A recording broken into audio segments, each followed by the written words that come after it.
자, 하나로교회 성도 여러분 반갑습니다. 네, 안녕하세요. 메리 크리스마스. 메리 크리스마스. 네. 자, 오늘 우리가 빌립보서 2장 우리 5절부터 11절 말씀을 우리 가정예배 본문으로 우리가 함께 읽었습니다. 주일날 설교도 들었고요. 또 우리 이 본문의 말씀을 우리 부사역자들과 함께 나누면서 성탄의 참 의미에 대해서 우리가 함께 좀 생각해 보았으면 좋겠습니다. 오늘 본문은 크게 두 가지 이야기를 하고 있죠. 예수님께서 종으로 낮아지셨는데 어느 정도까지 낮아지셨느냐, 십자가에 죽기까지 낮아지셨다라는 말을 하고 있고, 그리고 뒷부분에서는 그렇지만은 종으로 끝난 것이 아니고 비참하게 십자가로 인생이 마감한 것이 아니고 하나님께서 다시 우리 예수님을 왕으로 높이셨다라고 하는 것을 조금 포커스를 맞춰서 우리가 함께 좀 묵상했으면 좋겠습니다. 우리 부목사님들, 우리 전사님은 어떻게 본문을 묵상하셨는지? 네, 저는 마태복음을 묵상하면서 이제 사실 로이가 태어나기 전에는 잘 느끼지 못했던 부분인데, 저희가 이제 성탄절 가까워 오면 예수님이 말구유에 누워 계신, 아기 예수님이 말구유에 누워 계신 그 장면은 너무나 흔히 볼 수 있잖아요. 그래서 저도 그냥 그렇지, 예수님 아기로 태어나셔서 우리를 구원하시기 위해 오셨지, 그냥 그 정도로만 이렇게 메시지적으로만 그냥 받아들였는데, 로이가 태어나고 아기가 얼마나 연약한 존재인지를 이제 몸소 체험하게 되니까 예수님이 말구유에 누워서 그렇게 연약한 모습으로 이렇게 꼼지락꼼지락 누워 계신 그 모습이 너무 마음이 아프게 다가왔어요. 왜냐하면 그 연약한 육신에 인류의 모든 죄를 안고 태어나셨고, 부활하시지만 사실은 너무나 많은 고초를 당하신 후에 십자가에 달려 죽으실 그 운명이시잖아요. 그 모든 것들을 안고 그 연약한 아기가 말구유에서 태어났다는 사실이 저한테는 너무나 마음이 아프게 다가왔던 적이 있었어요. 그래서 참 특별하게 하나님이 그날 또 깨달음을 주시고 또 십자가를 다르게 좀 깊이 묵상할 수 있었던 기회가 있었는데, 오늘 이렇게 마태복음을 다시 묵상하면서 또 그 은혜가 떠올랐습니다. 네. 깨닫게 하시는 은혜가. 그렇죠. 십자가의 죽으심이다라고 하시는 이 본문이 사실은 마태복음, 누가복음이죠. 누가복음 2장에 누가복음 2장에 나오는 낮은 곳으로 오신 예수님. 진짜 요즘 로이 때문에 더 실감이 날 것 같아요. 네. 로이가 태어나고 나서 사실은 알게 된 거죠. 네.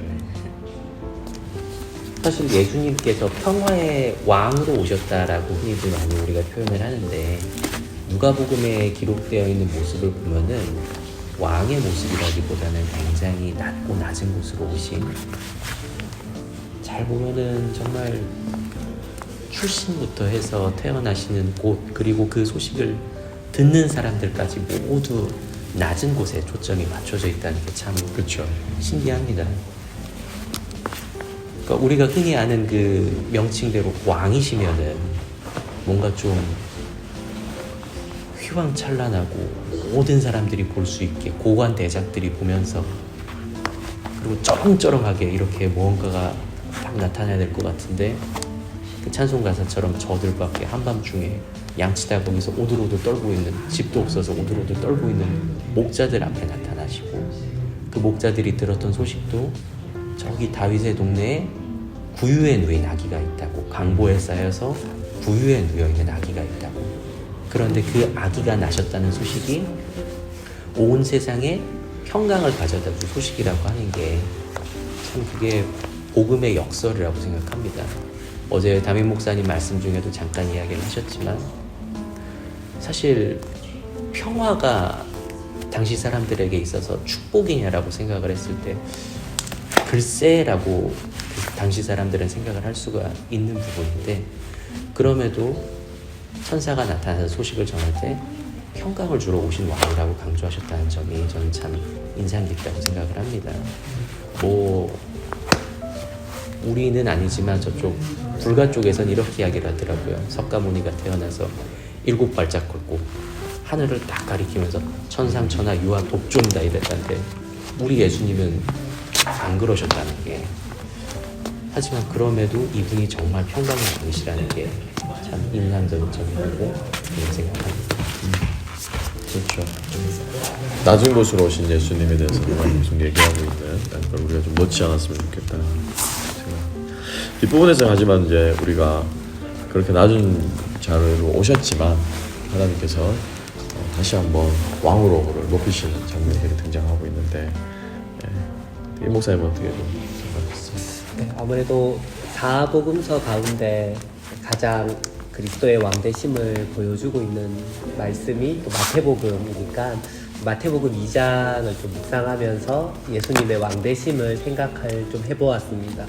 특히 이제 동방의 박사들이 예수님을 경배하러 올 때 드렸던 그 예물들, 우리가 황금, 유향, 모략이라고 하는 게 사실은 아기에게 줄 만한 선물은 아닌 것 같아요. 정말 그렇죠. 왕에게 드려야 되는 선물을 그 말귀에 놓여 있는, 사람들이 보기에는 정말 볼품없고 연약해 보이는 그 아기가 진짜 이 땅에 평화를 주러 온 왕이다라는 것을 동방박사의 예물 가운데에서도 찾을 수 있고, 또 이 말씀을 쭉 보면서 헤롯의 반응에서도 찾을 수 있지 않을까라는 생각을 했어요.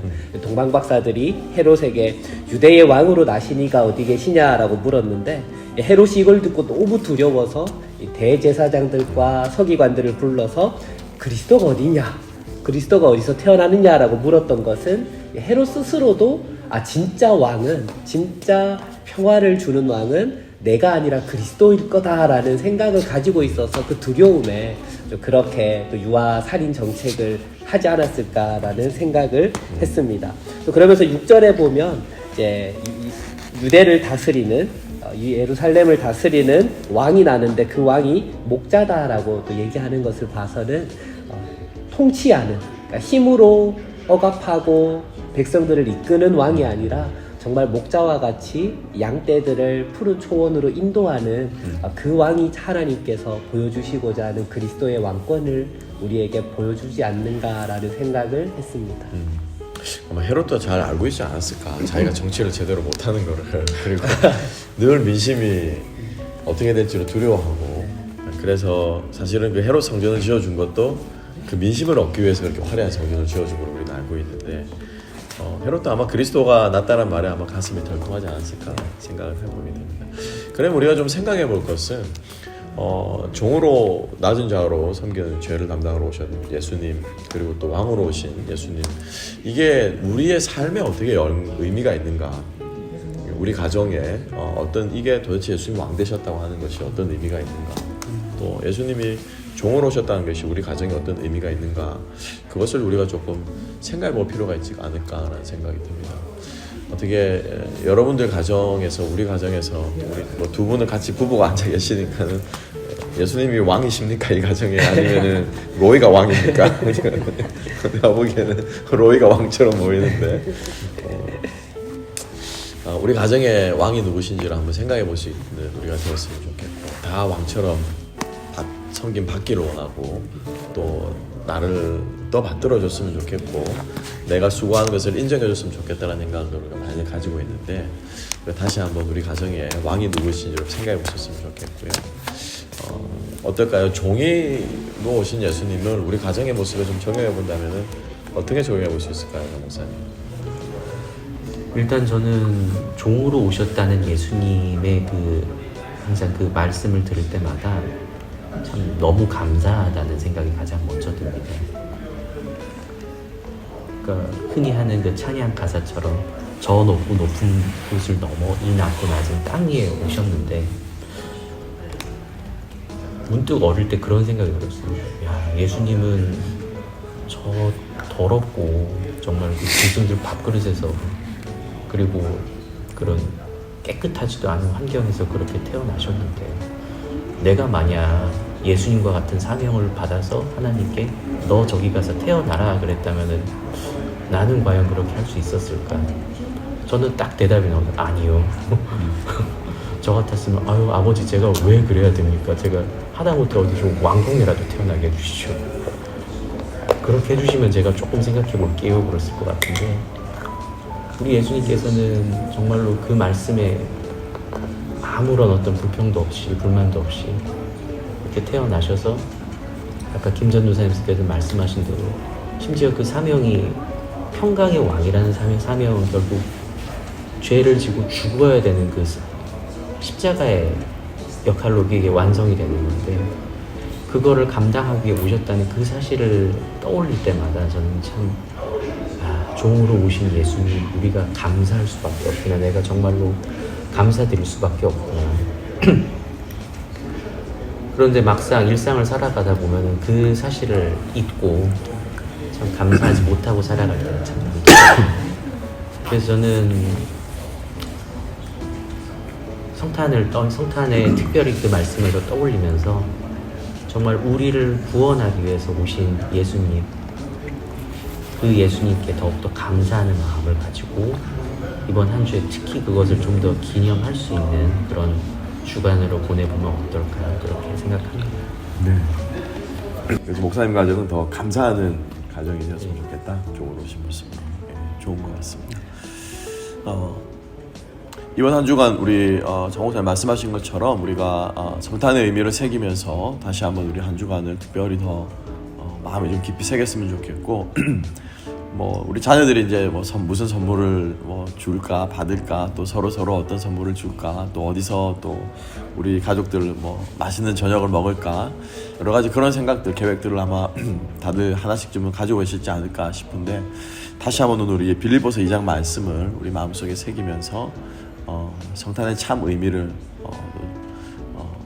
예수님이 우리를 다스리신 우리 가정을 다스리시고 또 우리가 그 예수님의 다스림을 받아서 우리가 서로가 서로를 섬기는 그러한 가정 또 그러한 우리 공동체 우리 교회가 되었으면 좋겠고 그러한 마음을 다시 한번 우리 마음속에 깊이 새길 수 있는 저와 여러분 우리 모두가 되었으면 좋겠습니다.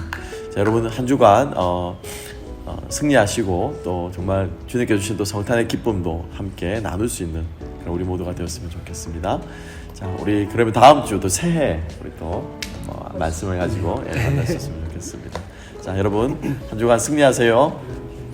메리 크리스마스. 메리 크리스마스.